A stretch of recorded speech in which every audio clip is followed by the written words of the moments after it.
Tout le monde vous dit d'acheter du S&P 500, mais vous allez voir dans cette vidéo que ce n'est pas forcément la meilleure option pour tout le monde.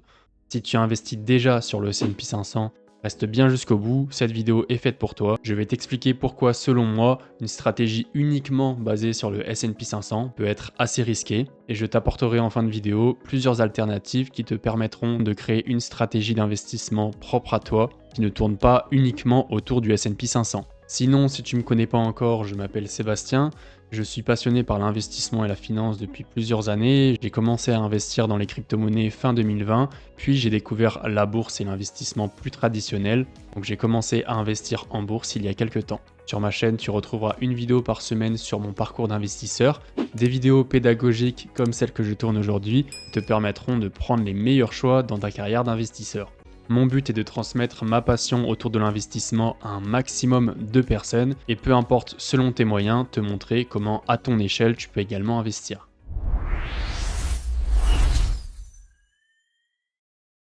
On va commencer par rappeler brièvement ce qu'est le S&P 500. C'est, je pense, l'investissement préféré de beaucoup de personnes. Quand on commence à investir en bourse, on va très vite entendre parler de ce fameux S&P 500. Alors cet ETF va tout simplement répliquer la performance des 500 plus grosses entreprises américaines. Ce qui est intéressant, c'est qu'aujourd'hui, l'Amérique est la plus grosse économie. Toutes les plus grosses entreprises sont aux États-Unis et donc forcément, la performance est au rendez-vous. On peut le voir directement avec ce graphique qui est assez exceptionnel. Depuis juin 2010, on a une performance de 710%. Maintenant, je vais vous expliquer pourquoi, selon moi, c'est une erreur d'investir uniquement dans le S&P 500. Avant toute chose, cela reste que mon avis. Votre stratégie d'investissement est propre à vous. Mais restez bien jusqu'au bout parce qu'à mon avis, vous connaissez certains risques et pas d'autres. Et c'est vraiment très important d'avoir une vision globale et de tout prendre en compte. Le risque numéro 1, c'est tout simplement le plus connu, la dépendance aux États-Unis. Ce que ça veut dire concrètement, c'est que vous êtes dépendant d'un seul État, d'une seule politique monétaire autour du dollar et une seule trajectoire géopolitique. Et ça prend plein de choses en compte, comme le gouvernement qui peut changer, des pays faisant pression sur les États-Unis, le cadre offert aux entreprises qui peut être moins avantageux, la fiscalité qui évolue. Forcément, tout ça peut aller dans un sens comme un autre, mais le fait d'être plus concentré amène forcément un risque supplémentaire. Pour l'instant, tout réussit aux États-Unis, on n'a pas forcément d'exemple en tête qui a fait que les États-Unis ont sous-performé par rapport à d'autres pays, même si, comme on peut le voir, on a par exemple eu la bulle Internet qui a mis le marché en pause pendant quand même quasiment une décennie. Mais encore une fois, là, on avait un contexte différent. Tous les marchés, que ça soit aux États-Unis, en Europe ou en Asie, étaient relativement hauts à cette époque. Donc forcément, la bulle Internet, les entreprises du monde entier se sont cassées la figure. Et donc la baisse était généralisée et pas uniquement sur le S&P 500. Même si, comme on a pu le voir avec ce graphique, pour l'instant, l'économie américaine reste majoritaire et se porte très très bien. Dans l'histoire, les grandes puissances ont toujours fini par s'affaiblir et d'autres ont pris le relais. Pour vous donner un exemple, on avait notamment le Japon dans les années 80, qui était le marché numéro 1, le marché le plus puissant. Et aujourd'hui, il s'est effondré, il n'est toujours pas revenu sur les niveaux qu'il était il y a plusieurs décennies. Donc voilà, pour résumer, même pays, même devise, même cycle économique, même banque centrale, et cette centralisation fait qu'on n'a pas forcément une diversification comme on pourrait l'avoir avec d'autres stratégies d'investissement. Le deuxième point, et le point qui est très important et qui est souvent oublié par la majorité des investisseurs, c'est le fait que vous êtes uniquement exposé au dollar. Alors si le dollar se déprécie face à l'euro, votre performance sera fortement grignotée. Et c'est intéressant parce que là, on a vraiment un exemple qui est très récent. Là, on a le graphique du dollar face à l'euro et on peut voir que cette année, en 2025, le dollar a fortement chuté face à l'euro et ça s'est ressenti assez fortement sur le S&P 500. Donc on a subi une perte de quasiment 15% sur le dollar. Là, vous pouvez voir le S&P 500 en dollars. Donc on a eu une correction à l'élection de Donald Trump et avec les frais de douane qu'il avait mis en place, mais on est remonté bien plus haut par la suite. Maintenant, si on vient voir le S&P 500 coté en euros, on peut voir qu'il a à peine récupéré ses anciens plus hauts. Alors bien évidemment, c'est deux monnaies qui restent relativement stables dans le temps, mais sur du court et moyen terme, vous pouvez avoir quelques fluctuations dans un sens comme dans l'autre. Le troisième argument, c'est que vous avez une concentration extrême à la tech. Donc toutes les grosses entreprises qu'on va appeler les 7 magnifiques ou les GAFAM, que ça soit donc Nvidia, Apple, Microsoft, Amazon, Alphabet, Meta, Tesla.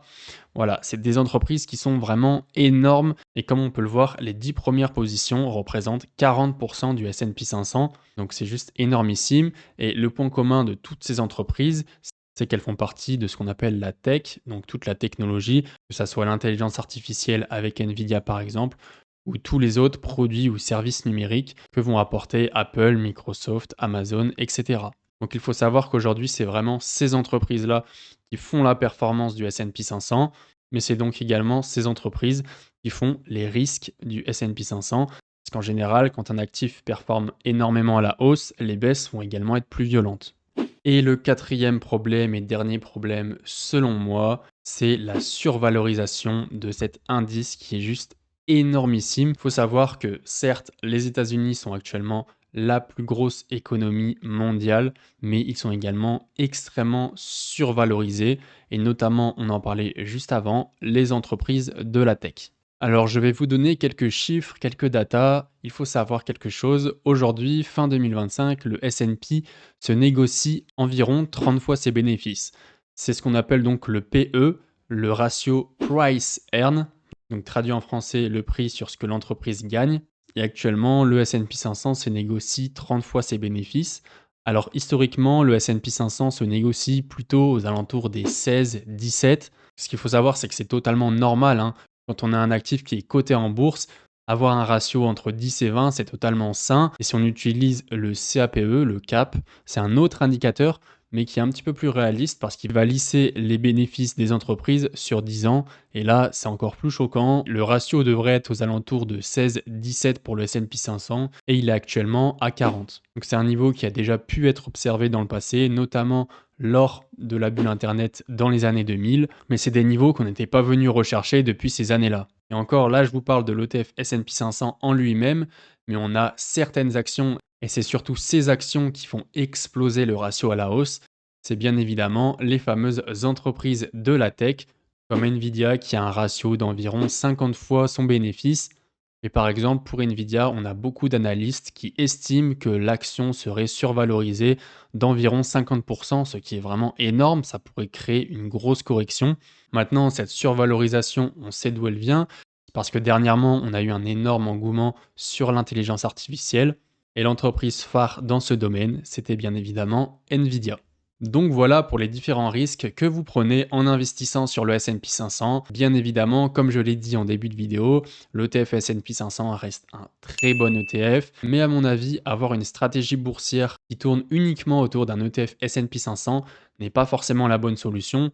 Surtout qu'en général, en bourse, on alloue quand même une grosse partie de son capital. En général, pour beaucoup d'entre nous, plus de 50%. Donc c'est quand même très important d'être diversifié sur cette classe d'actifs. Maintenant, je vais vous donner plusieurs solutions qui vont pouvoir vous convenir afin de construire une stratégie solide en bourse.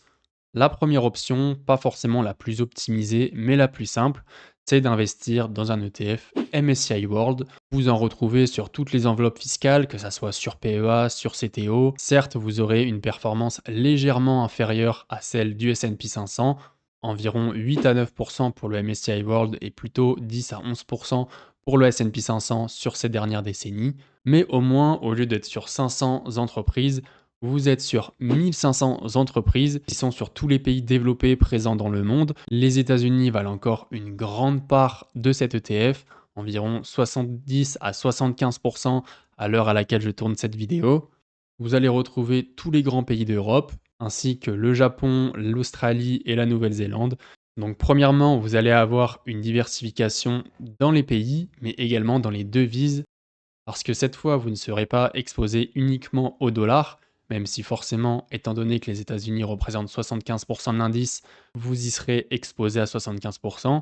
Mais pour tous vous les citer, et accrochez-vous parce qu'il y en a beaucoup, vous allez être exposé au dollar américain, au dollar canadien, au dollar australien, au dollar de Hong Kong, au dollar de Singapour, au dollar néo-zélandais, à l'euro, au yen, au livre sterling, au franc suisse, à la couronne suédoise, à la couronne danoise et à la couronne norvégienne. Autant vous dire que ça fait beaucoup de devises, au moins vous réduisez un petit peu l'impact du dollar sur vos investissements. Maintenant, il y a un dernier point positif avec cet ETF, c'est que c'est un ETF qu'on va appeler auto-nettoyant. C'est-à-dire que actuellement, vous avez une exposition à 75% aux États-Unis parce que c'est le reflet de leur réel poids dans l'économie. C'est la plus grosse économie et elle représente vraiment, en termes de valorisation, 75% dans le monde. Maintenant, si vous avez une baisse des entreprises aux États-Unis et une hausse des entreprises en Europe ou en Asie, peu importe, l'ETF va s'ajuster automatiquement. C'est vraiment, à mon avis, l'un des points les plus positifs sur cet ETF. Maintenant, la dernière solution qui s'offre à vous, si vous voulez gérer votre allocation aux différents pays comme vous le souhaitez et que vous avez un peu plus de temps, vous pouvez recréer votre propre MSCI World. Vous pouvez prendre un ETF de chaque continent, comme par exemple un ETF S&P 500 pour les États-Unis, un ETF Eurostock 600 ou Eurostock 50 pour l'Europe, un ETF sur l'Asie qui vous exposera à toutes les plus grosses entreprises de ce continent, et pour finir, si vous le souhaitez ou non, rajouter un ETF Emerging Market. Et là, vous aurez vraiment une allocation qui soit complète, certes avec une performance réduite, mais une prise de risque qui sera également très réduite. Donc voilà pour cette vidéo, j'espère qu'elle vous aura plu. J'ai vraiment essayé de vous donner mon avis le plus simplement et le plus honnête possible. Comme vous le savez, personnellement, j'investis uniquement dans le MSCI World. Attention, bien évidemment, cela reste encore une fois que mon avis. Chacun a sa propre stratégie et ce n'est pas déconnant d'investir uniquement dans le S&P 500. Si vous êtes jeune et que vous êtes prêt à prendre un peu plus de risques, les entreprises présentes dans cet ETF restent les plus grosses entreprises du monde, qui font des chiffres d'affaires énormissimes et qui innovent sans arrêt. Je tenais quand même à faire cette vidéo pour que quand vous investissiez sur ce genre de produit, sur ce genre d'ETF, vous êtes au courant de tous les risques que vous prenez. J'espère en tout cas que cette vidéo vous aura plu. Si c'est le cas, n'hésitez pas à mettre un like, à vous abonner si vous voulez voir plus de contenu de ce genre. N'hésitez pas à me dire en commentaire ce que vous avez pensé de la vidéo. N'hésitez pas à me dire vous dans quels ETF vous investissez, ça m'intéresse. Dans la prochaine vidéo, je vous montrerai les outils que j'utilise et mon Excel que j'ai créé qui est vraiment très complet pour suivre mon patrimoine. J'espère que ça vous intéressera. En attendant, je vous dis c'était Sébastien. On se retrouve très bientôt pour une prochaine vidéo.